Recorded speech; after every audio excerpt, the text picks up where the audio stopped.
And after I have departed, do not revert back to kufr. Do not revert back to disbelief. This is literal translation.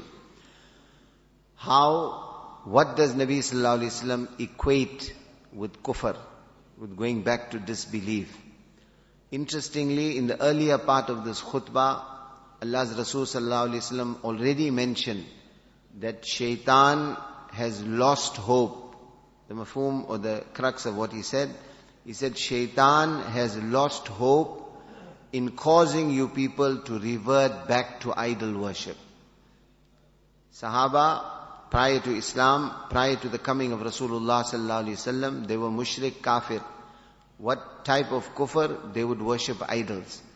So such tawheed, such oneness of Allah subhanahu wa ta'ala, Allah ta'ala used Rasul Pak sallallahu alaihi wasallam to introduce among Sahaba kiram that Nabi sallallahu alaihi wasallam places a seal on their iman, on their tawheed in the Hajjatul Wada.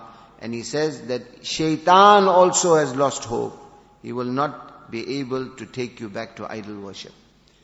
So what is the kufr that Rasulullah sallallahu alaihi wasallam is referring to when he says to Sahaba at the latter part of that khutbah that la tarji'u ba'di kuffara, that do not revert or do not return back to kufr after I have left you. Yadribu ba'dukum riqaba ba'd, where one of you or some amongst you strike the neck of others amongst you.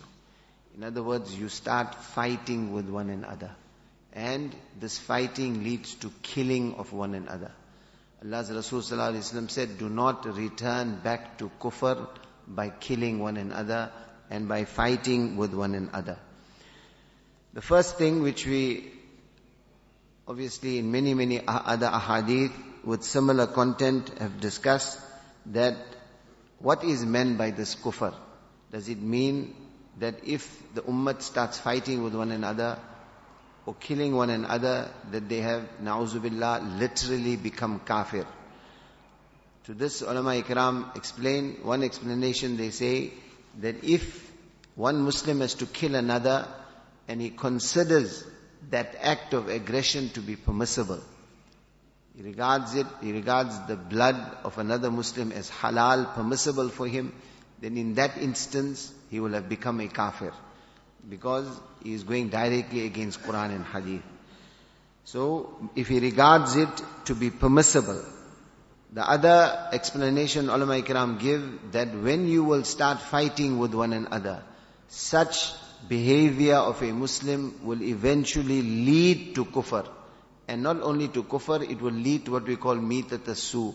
It will lead to an evil death.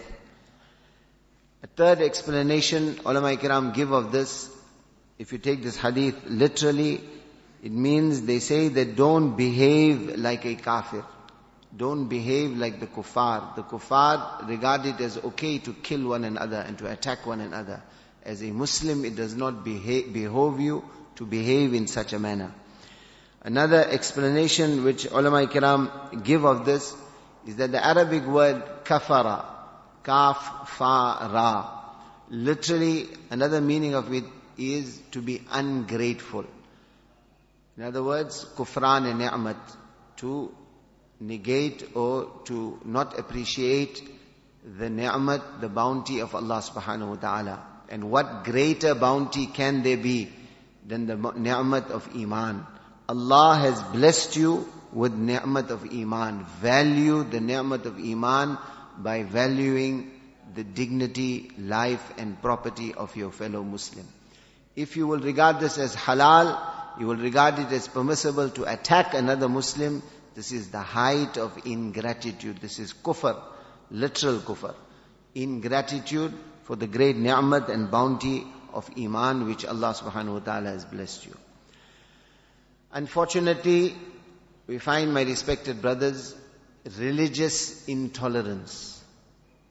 This inability of us, particularly when it comes to disputes, or if we disagree with Muslims on certain grounds, in many instances we find that the level of intolerance leads towards strife, leads towards disunity, and in many instances leads to one group of Muslims attacking and na'uzubillah killing another group of Muslims. This is something that really hurt Rasulullah sallallahu alaihi wasallam. If we study the seerah and we study the life of Rasulullah sallallahu alaihi wasallam, the extent he went to preserve the unity of the ummah. There were munafiqeen, there were people of kufr amongst them, pretending to be Muslims. Nabi sallallahu alaihi wasallam knew who they were, yet he did not name them in his life. Why? Preserve the unity of the ummah. This is something that was very, very close to the heart of Rasulullah sallallahu alaihi wasallam. So we have to be very, very careful. Keep this parting advice of Rasulullah sallallahu alaihi wasallam in front of us, and never ever become the cause of discord, of disunity, of the ummah breaking up into different groups and factions. Have sabr, have bardash, have tolerance, have allowance in the heart. It does not mean compromise the principles of deen, but don't become one who starts fighting with others. Don't become one who sows the seed of discord and disunity. Keep this in front of us. In his final Hajj, Rasulullah sallallahu alaihi wasallam exhorted his ummah, La tarji'u ba'di kuffara. Do not go back towards kufr by fighting with one another and by striking at one another. Allah give us tawfiq.